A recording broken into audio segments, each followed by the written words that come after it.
Ok, alors est-ce que tu peux te présenter s'il te plaît? Oui, bonjour, je m'appelle Monia, j'ai 42 ans, je suis manouche, alsacienne et française, voilà, et je vis dans la campagne de Strasbourg, aux environs de Strasbourg. D'accord.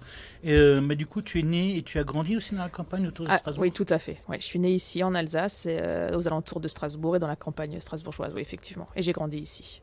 Mhm. Quels sont les modèles auxquels tu t'identifies? Alors, les modèles auxquels je m'identifie, alors, ce sera plutôt un petit peu les personnes religieuses, alors Sainte Teresa, Sœur Emmanuel, hein, des personnes qui ont eu le don de soi pour aider les autres dans l'amour et dans la bienveillance. Ouais, ça, c'est des personnes qui m'ont beaucoup inspirée et qui ont été des modèles pour moi et qui restent des modèles, et ainsi que Bouddha, en fait, voilà, des symboles spirituels et religieux, oui. Oui, des symboles spirituels et religieux assez forts quand même, Ouais. parce que Sœur Emmanuel et Mère Teresa, c'était même des personnages médiatiques aussi. Oui, tout à fait, tout à fait, tout à fait. Mhm. C'est grâce à ça, effectivement, que ça m'est venu, hein, ouais, Oui, oui. effectivement. Quelles sont les identités auxquelles on t'a assigné? Alors, moi, l'identité auquel on a... C'est la manouche qui a réussi. La manouche pas comme les autres. Mhm. Pas tout à fait manouche parce que, justement, elle est sortie du clan et qu'elle a réussi. Donc, du coup, on m'a assez vite voulu sortir de cette... de cette origine-là, de cette identité-là, pour me mettre dans quelque chose d'autre. Moi, je l'ai ressenti comme ça. Et oui, comme si on pouvait pas réussir en étant manouche, en fait. Voilà, c'est ça. Mhm. Mm. Enfin, Ouais. réussir entre guillemets, hein, j'entends bien. Mais du coup, moi, ce que j'entends aussi dans la manouche qui s'en est sortie, Ouais. c'est que tu restes identifié comme une manouche en fait. Alors, si je le dis pas, on ne le voit pas, parce que Mhm. forcément, il n'y a pas tout le côté qu'on peut imaginer, visuel, physique, et puis la caravane installée au fond des bois. Non, il n'y a effectivement pas ça. Donc, de prime abord, on ne me reconnaît pas en tant que tel. Mais après, très vite, moi, je m'identifie ainsi. Et donc, du D'accord. coup, ah oui, alors là, il y a l'étonnement qui arrive, et puis... ouais. D'accord, oui, puis c'est vrai que l'étonnement, ça pose question aussi des fois. Oui. Voilà. Quelles sont les remarques, les réflexions et les allusions qu'on t'a faites? Alors moi, forcément, hein, tous les stéréotypes du genre, les manouches, ce sont tous des voleurs, des profiteurs, des petites puces qui se vivent sur le dos de la société. Enfin, tous les stéréotypes qu'on peut imaginer, et ils sont à 100% toujours négatifs. Il y en a très peu enfin je veux dire 9 sur 10, enfin même plus que 9 sur 10, enfin, ça serait 99 sur 100 commentaires qui sont négatifs et un commentaire sur 100 qui est positif, à savoir la musique tzigane, Django Reinhardt, c'est chouette, la famille, ça sera un commentaire sur 100. D'accord. Est-ce que du coup, il y a, enfin, t'as ressenti une espèce de dichotomie entre ce qu'on te renvoie et ce que toi tu as vécu en tant que. Enfin, je suppose que que tu as grandi dans la campagne strasbourgeoise, Oui, dans une famille de manouches. oui, tout à Est-ce fait. que tu as senti vraiment une grosse différence entre la caricature qu'on te renvoie et puis ton vrai vécu Bien en tant sûr, qu'enfant? tout à fait. Enfin, forcément, parce il y a ce qu'on vous renvoie, ce sont des stéréotypes. Donc forcément, vous savez très bien que ça vous correspond pas. Mais à un moment donné, à force de vous identifier tel quel, à force de voir le regard qui vous est porté à un moment donné, en fait, ouais, vous êtes presque persuadé du bien fondé de ce qui vous est amené, puisque c'est unanime. Mhm. Et à un moment donné, vous vous construisez aussi à travers le regard de l'autre, même si vous savez que la réalité n'est pas celle-ci. Et bien heureusement, vous voyez. Enfin, Ah oui. ouais. Du coup, est-ce que tu as un exemple ou plusieurs exemples à partager Mais moi, j'ai des multiples exemples. Et des trucs qui t'ont marqué? ouais, énormément. Moi, j'ai travaillé dans une association, Ava Habitat et Nomadisme, qui s'occupe de l'habitat des gens du voyage, pour améliorer les conditions d'habitat précaires des Mhm. ménages. On est dans l'humanitaire, hein, on n'est même pas dans... on est dans l'humanitaire aux portes de Strasbourg, avec un accès de points d'eau et des raccords de branchements électriques. Enfin voilà, comme on peut voir dans les bidonvilles et dans d'autres continents. Et il y avait une remarque qui m'a vraiment marquée. On était en sous-préfecture et c'était une réunion avec la sous-préfète de l'époque à Haguenau, avec donc tous les services de l'État, avec la gendarmerie, et puis bien sûr à ce moment-là, il parle des sujets. Voilà, d'abord il y avait l'épicerie de l'arabe, et puis le turc qui faisait trop de musique, et puis on arrive aux manouches. Et à un moment donné, la sous-préfète a fait une blague avec la gendarmerie en disant mais ça serait plus simple si vous leur tiriez dessus et qu'ils soient morts. Donc tout le monde a ri autour de la table. C'était dans l'enceinte de l'État, avec une personne représentante de l'État. Et j'ai été profondément choquée. À ce moment-là, moi, j'ai pas réagi, malheureusement. J'aurais aimé réagir, j'aurais aimé me lever et sortir de l'enceinte de l'État. À la rigueur, que ce soit une blague qui soit faite sur le parking entre la sous-préfète et le gendarme. Mais là, c'était en réunion publique, dans l'enceinte de l'État, par une autorité de l'État. C'était pas une blague. Enfin, il n'y avait rien de drôle dans ces propos-là. Et c'est des propos qui m'ont beaucoup marqué. Et vraiment encore aujourd'hui, parce que ça remonte un peu plus de 15 ans, je crois, aujourd'hui. Et puis sinon, après, c'est... Vous savez, c'était jamais directement amené vers moi. C'était plutôt en arrière, quand j'étais avec des personnes. C'était plus à l'arrière. Monia, derrière toi, il y a ça qui circule, il y a ça qui circule. Attention les manouches, attention le vol. Enfin, tout ce genre de choses. Mais c'était toujours par ricochet. Et puis, c'est plutôt le racisme systémique que j'ai pu rencontrer dans l'ensemble de ma vie professionnelle à Ava. Énormément. Et puis, là, aujourd'hui, quand je rencontre des amis, enfin, que je rencontre de nouvelles personnes qui peuvent être potentiellement des amis, je leur dis tout de suite, j'annonce tout de suite, je suis manouche, pour éviter que tout propos négatif, parce que ça me blesse et ça me fait énormément de peine, en fait. Du coup, ça me renvoie à une autre question que je me pose aussi souvent, parce qu'il y a beaucoup de propos racistes qui sont énoncés sous la forme de l'humour, sous la forme d'une blague. Il y en a beaucoup qui disent qu'il faut avoir plus d'humour et compagnie. Est-ce que... déjà, comment faire la différence entre vraiment ce qui est de l'humour et ce qui est une agression? Et comment tu le ressens, ces choses-là, quand ça arrive? Moi, je dis déjà, il y a un métier, c'est les humoristes. Eux, c'est leur métier, qu'ils fassent des blagues. Voilà, moi, ça me va. Après, quand c'est dans le milieu un petit peu plus personnel et quand c'est un humour redondant, constant, quand tous les jours, je vois la personne, faites attention à vos portefeuilles, en fait, ça devient lourd et c'est blessant. En fait, à un moment donné, est-ce que mon humour va blesser l'autre? En fait, c'est ça, à un moment donné, à la limite. Est-ce que je fais rire ou je blesse quelqu'un? Et à un moment donné, si vous vous dites, mais peut-être que la personne en face de moi, elle est blessée, peut-être que je vais éviter de faire ce genre de blague. Enfin, je sais pas. Je vois pas, en fait, ce qui est très drôle dans ce genre de... je vois pas. Là, en fait, la répétition et le fait qu'on peut blesser quelqu'un, ça devrait peut-être nous limiter. Et je pense que les humoristes, eux, ils ont la scène. Pour eux, ils peuvent faire toutes les blagues qu'ils veulent. On est OK. Mais en fait, après, on n'est pas tous humoristes, en fait, c'est ça, juste. Ouais. Bon, après, il y a aussi des humoristes qui sont limites, quoi. Donc, qui sont limites. Voilà. Après, ça dépend quel spectacle on voit. Mais voilà, eux, c'est de l'humour. On peut se dire, voilà, il y a ce 2e, 3e, 4e degré. Après, tout dépend s'ils font de l'humour ou pas. Qu'est-ce qu'ils vont passer comme message? Ça, c'est... Est-ce qu'il y en a qui sont venus pour rire ou pour attaquer ou pour blesser? Voilà, après, chacun va porter ses conclusions. Hein. D'accord. Bon, tu nous as parlé de cet exemple avec la sous-préfète sur lequel tu t'as pas su réagir. Ouais.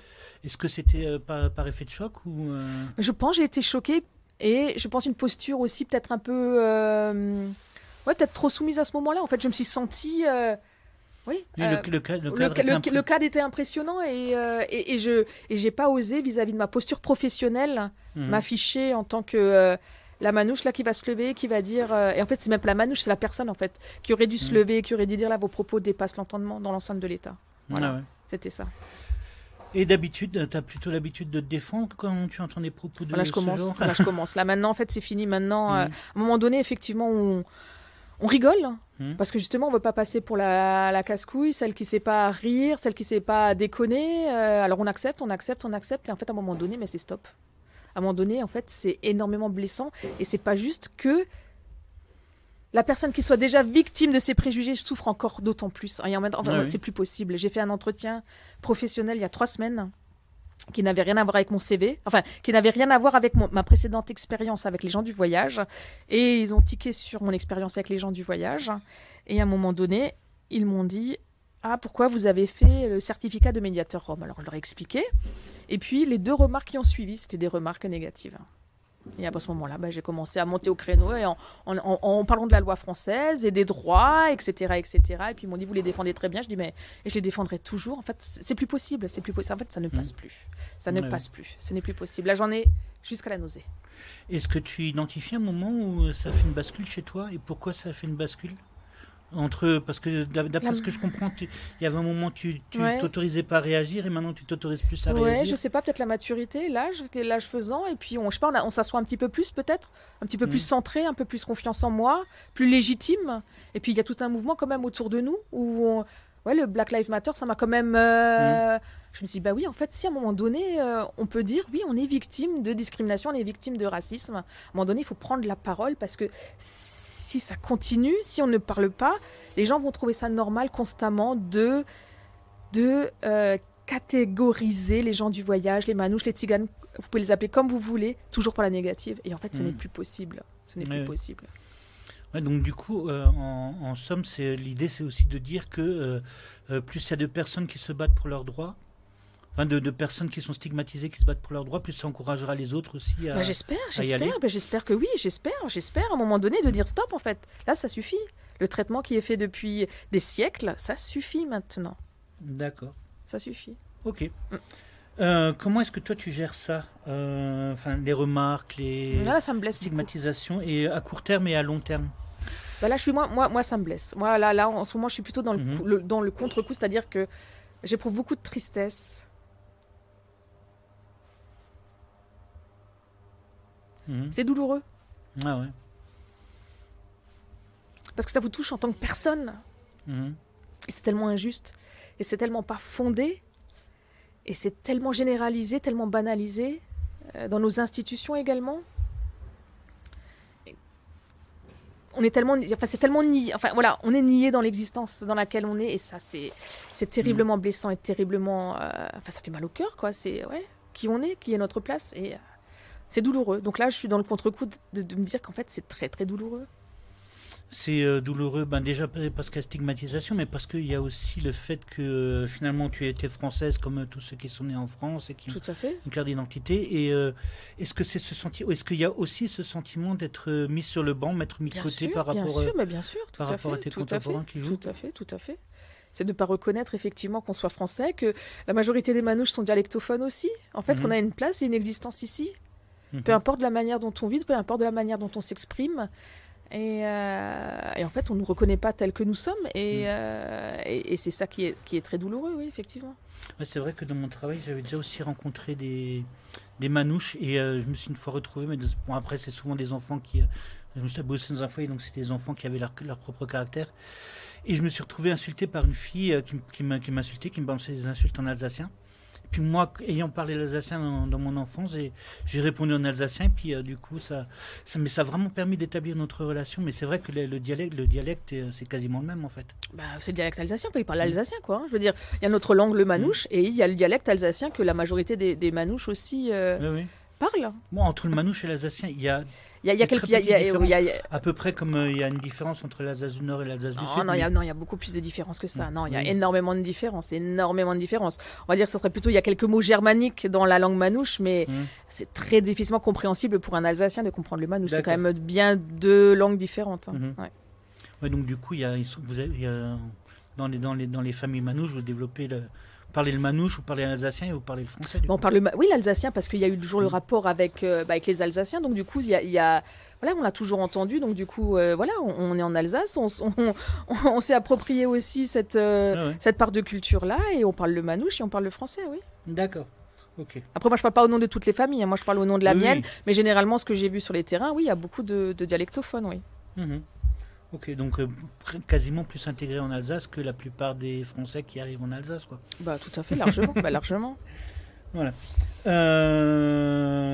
Et du coup, comment tu vois les choses comment est-ce que tu vois les choses évoluer à plus ou moins long terme? La situation évolue par rapport aux manouches, mais même de manière plus générale par rapport aux discriminations, au racisme. Écoutez, j'ai l'impression que ça commence un petit peu qu'il y a de la compréhension qui se fait un petit peu. Mais en même temps qu'il y a de la compréhension, il y a quand même toujours un mouvement résistant. On ne peut plus rire, on ne peut plus dire ça. Voilà, tout ce système woke qui est un petit peu remis aussi en question. Alors que voilà, si on arrive à respecter chacun dans ce qu'il est, et je pense que c'est un bon avancement pour tout un chacun et pour la société de manière globale, quoi. Donc j'espère que les prises de conscience se font, j'ai l'impression. Maintenant, je pense qu'envers les tziganes, il y a encore un gros travail à effectuer. Parce que je pose la question, parce que dans les médias, en fait, on voit les discours discriminants qui se multiplient, qui se démultiplient, qui touchent vraiment de plus en plus de public. Et j'avais déjà discuté à plusieurs reprises avec des sociologues qui disaient que quand on regarde au plus près des gens, généralement, la tolérance a plutôt tendance à augmenter. Et c'est un peu ce que tu semblais dire au niveau de ce que tu disais. Tu as l'impression que les gens t'écoutent un peu plus? C'est ce que tu disais ou je me suis trompé? En tout cas, moi, je porte ma voix déjà. Donc Ouais. voilà, déjà. Donc toi, déjà... dans ton quotidien, ça se passe de mieux en mieux, en fait. Parce qu'à un moment donné, ils comprennent qu'en fait, oui, enfin, je pense qu'il y a quand même un côté législatif qui est rentré dans la tête des gens, quoi. C'est-à-dire que les injures raciales, les propos discriminants peuvent être punis par la loi. Ça, je pense qu'ils l'ont intégré. Donc du coup, il y a quand même une sorte de peur et de crainte face aux propos, ou alors quand je leur dis simplement que ça va me blesser, et que, en fait, dès le départ, c'est quand même triste d'annoncer dès le départ à quelqu'un, Oui. je suis manouche, attention à ce que vous allez utiliser comme terme. Ouais. Mais est-ce que tu penses, toi, que ça rentre vraiment dans la conscience des gens? C'est juste la loi ou est-ce que tu as l'impression que... Je sais pas. J'espère que si, j'ai l'impression. Après, tout dépend sous quel prisme vous voyez les choses. Vous voyez, moi, je vais pas lire les journaux, je vais pas regarder les médias, donc du coup, forcément, tous les propos discriminants, je vais pas y avoir accès. Donc, je vais pas voir ce qui va se passer au sein. Après, dans mes relations à autrui, je sens quand même qu'il y a une volonté de. Mais en fait, alors, tout dépend, ça concerne qui, etc. Enfin, il y a toujours des choses à multiples vitesses. Les gens avancent sur un côté, on régresse sur un autre. Ça dépend de la thématique. Enfin, il y a plein de facteurs, mais j'ai l'impression que de manière globale, grosso modo, on commence à comprendre quand même qu'il faut faire attention à ce qu'on dit, à ce qu'on pense. Après, il y a toujours un mouvement qui va s'opposer et qui va parler aussi fort. Enfin, ça va un peu de pair. En fait, je pense que quand il y a une sorte de tolérance qui arrive, il y a toujours le contre-pouvoir qui arrive pour contrebalancer. C'est des phénomènes un petit peu presque physiques, quoi. Oui. Oui, il y a une espèce de balance, mais je pense que... Enfin, moi, mon impression, je devrais peut-être pas le dire, mais mon impression, c'est que souvent, quand on essaie de parler de la tolérance et d'intégrer le plus de personnes, il y a des gens qui se sentent attaqués dans leur propre posture et dans leur propre pouvoir aussi, donc du coup, tout à fait. Mais c'est ça, qui réagissent violemment pour ça. Tout à fait. Après, il y a peut-être d'autres choses aussi qui rentrent en ligne de compte, mais c'est ça, se sentir attaqué puis avoir peur, c'est ça en fait, ouais. Comment est-ce que toi, tu espères que les choses vont évoluer? Mais positivement, j'espère. J'espère qu'on va se rendre compte que... Mais moi, je vais parler juste pour les manouches, parce que je parle de qui je suis, je parle de moi aussi, mais j'aimerais, sans être porte-parole des manouches, mais j'aimerais que effectivement, on puisse accepter que les manouches soient tous différents les uns des autres. Que c'est pas parce qu'on ne vit pas en caravane et qu'on a une carrière professionnelle qu'on n'est pas manouche. On est aussi manouche quand on a une maison et quand on a une carrière professionnelle. Les manouches ne sont pas tous en caravane et ne travaillent tous pas. Enfin voilà, je veux dire, la plupart des manouches travaillent. Et c'est pas forcément cette conception du travail classique qu'on peut en avoir. Et j'aimerais vraiment qu'on les reconnaisse pour qui ils sont. Ça serait fondamental pour moi, ce serait qu'on les reconnaisse dans leur identité, dans ce qu'ils sont profondément, parce que ça fait des siècles qu'ils sont ici, et qu'on arrive encore à nier aujourd'hui qu'ils ont une culture à part. C'est quelque chose qui est pour moi très difficile, et donc effectivement j'aimerais, moi, effectivement je sais qu'on est dans un État français où le principe républicain prime, mais moi j'aimerais qu'on puisse reconnaître qu'effectivement nous sommes une minorité ethnique à part entière, et puis qu'on puisse reconnaître des droits inhérents à cette minorité pour que les choses puissent avancer, effectivement. Est-ce que pour toi, identité et culture, c'est la même chose? Alors déjà, il faudrait bien connaître les définitions des deux termes. C'est toujours assez complexe de pouvoir répondre à ces questions, identité, culture. Comment toi, tu imagines l'identité? Comment tu imagines... L'identité, elle peut être peut-être multiple aussi. Elle n'est pas forcément liée à la culture. La culture peut faire partie de ton identité. Ton identité, je pense qu'elle est multiple. Elle peut intégrer ta culture, mais ta culture, c'est pas 100% toi, et ton identité peut se faire aussi, je veux dire, tu peux avoir des affinités musicales qui vont constituer ton identité, ou je sais pas, il y a plein de choses qui peuvent constituer une identité en dehors de... Et la culture en fait en partie, voilà. Après les proportions, je peux pas les déterminer, mais c'est comme ça que moi je vais les définir, Ça dépend des personnes aussi. Voilà, c'est ça, voilà. Est-ce que, à ton avis, le multiculturalisme et l'interculturalité peuvent faire bouger les lignes? Alors, multiculturalisme, comme je l'entends, c'est plus un espèce de pas forcément de métissage des cultures, mais chacun peut se nourrir de la culture, de toutes les cultures, et puis en faire quelque chose un peu à sa sauce. Et l'interculturalité, c'est vraiment la rencontre et le respect de toutes les cultures et de chacun. Que chaque culture puisse discuter, dialoguer les unes entre les autres, en fait. L'interculturalité, complètement, parfaitement. Enfin, c'est la base, le respect d'autrui, en fait, tout simplement, quoi. C'est un principe... je sais pas, un principe universel, le respect de l'autre. Du coup, quand on respecte l'autre, on va respecter qui il est, on va respecter son identité, on va respecter sa culture, on va respecter son orientation sexuelle, on va respecter ses choix politiques, on va respecter ses choix. Tant que ça va pas nuire à autrui. Vous voyez, en fait, c'est ça. On est, voilà, multiculturalisme. Pourquoi pas? Après, je sais pas si... Je veux dire, on n'est pas obligé forcément de tout partager pour pouvoir s'entendre. En fait, à un moment donné, quand on se respecte juste, je pense que c'est déjà suffisant. Après, plus si affinité, mais ça, c'est encore au propre de chacun, vous voyez. Mais déjà qu'on puisse chacun se respecter, ce serait déjà top.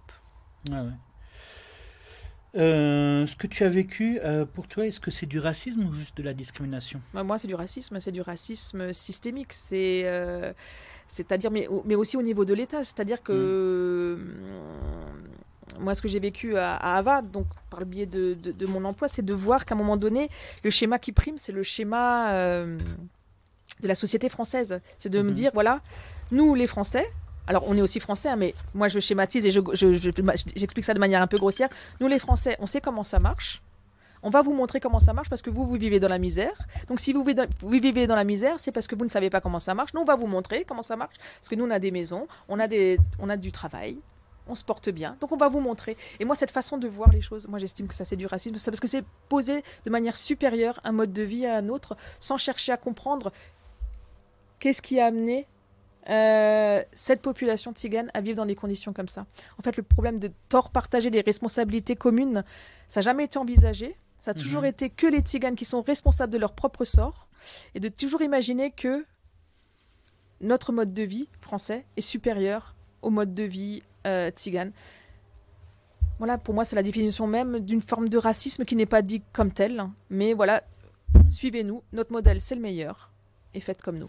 Et ça, c'est très, très gênant. Oui, alors qu'on sait très bien qu'en général, une population qui est stigmatisée et un peu mise au banc est de toute façon reléguée à la pauvreté. Tout à fait. Mais en fait, c'est ça, c'est corollaire. Et en fait, l'invisibilité, enfin voilà, je veux dire, responsabilité partagée, et encore d'autant plus responsabilité de l'État qui a laissé des situations se dégrader et, en ayant fermant la porte et en ouvrant la porte 50, 60 ans plus tard, et se dire, ah mince, mais qu'est-ce qui se passe? Ah mais regarde... ces gens, ils sont capables de rien, en fait, vous voyez. Et c'est trop facile de pouvoir faire ça comme ça, et c'est du racisme, effectivement, parce qu'il y a une question de supériorité d'une origine ethnique sur une autre. D'accord. Racisme, discrimination, rejet de la différence, quels sont les mots ou d'autres mots que tu mettrais sur ton vécu? Est-ce qu'il y a rejet? Oui, enfin, j'ai mis rejet de la différence. Après, rejet, tu peux en mettre d'autres encore derrière. Si, le rejet, ça c'est clair, c'est certain. Et puis, je ne sais pas comment expliquer ça, mais si à un moment donné, là je le dis un petit peu dans l'interview, mais si à un moment donné, vous répondez au code que la société attend de vous, que vous ayez un travail, que vous ayez une maison, que vous ayez une situation établie, vous ne pouvez plus appartenir à votre origine de base, puisque ça ne colle plus avec l'image qu'on s'est fait de cette origine-là. Ah ouais. Et alors, je sais pas comment quel mot on pourrait utiliser pour expliquer ça, mais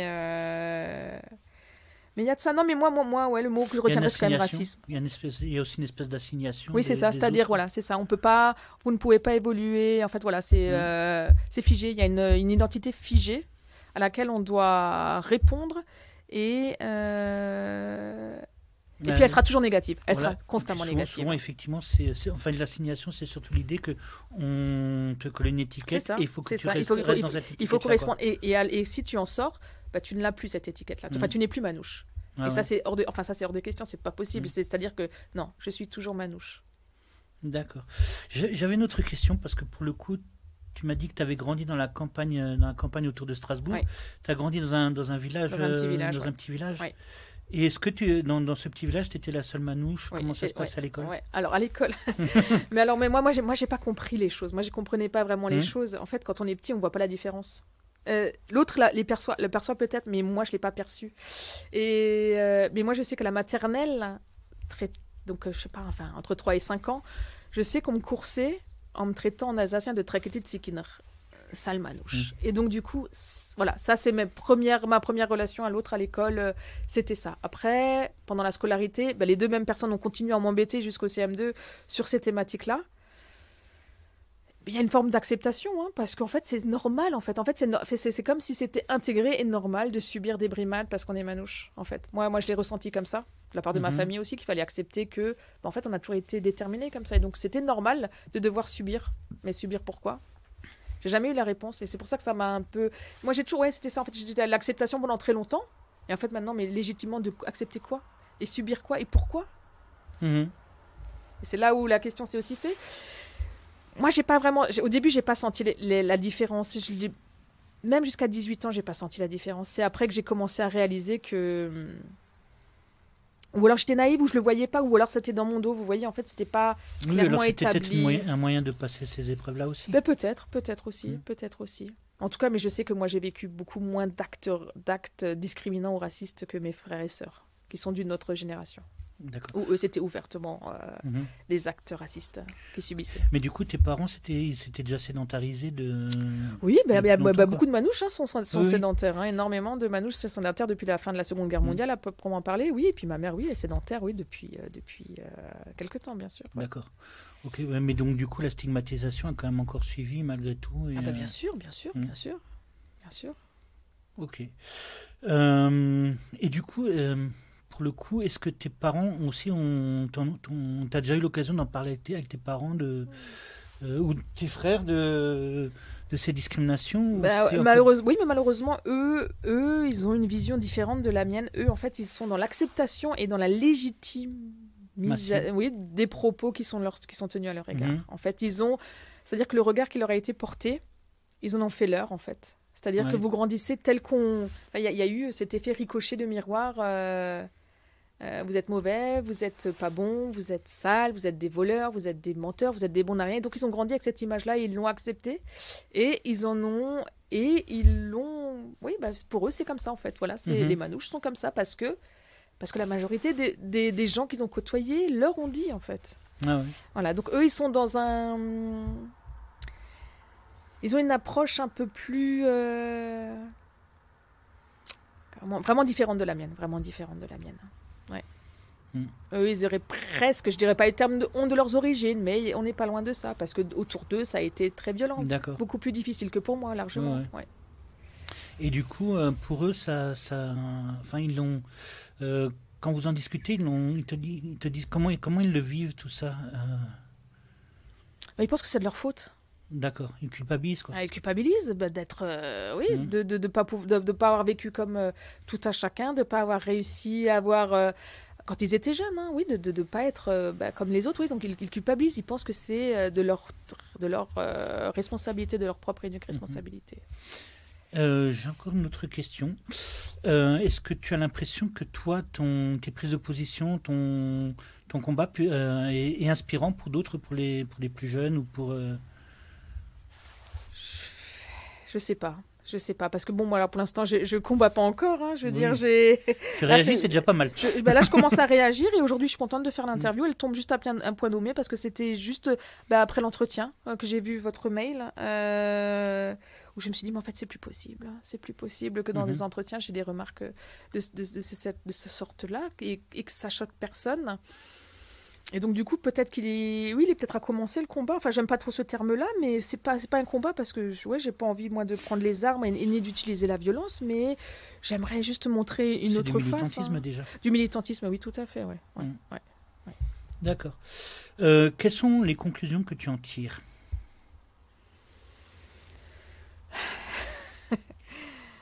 Je crois je les ai pas encore toutes tirées. Je sais même pas si j'en ai encore tiré une seule, mais c'est en mouvance. Hein. Peut-être que voilà, je les tirerai quand je fermerai les yeux, les conclusions sur la poursuite de ce qui va se passer dans ma vie. Mais y a du travail à faire. Il y a beaucoup de travail à faire, mais ça passe aussi par une reconnaissance aussi de l'État. Ça va être un peu plus compliqué, à mon avis, parce que même si on parle de droit, alors bien sûr qu'on parle toujours de devoir, mais même si on parle de droit, même quand on parle de droit, quand on l'exprime, il y a toujours une levée de bouclier. Même quand on parle de droit et d'équité.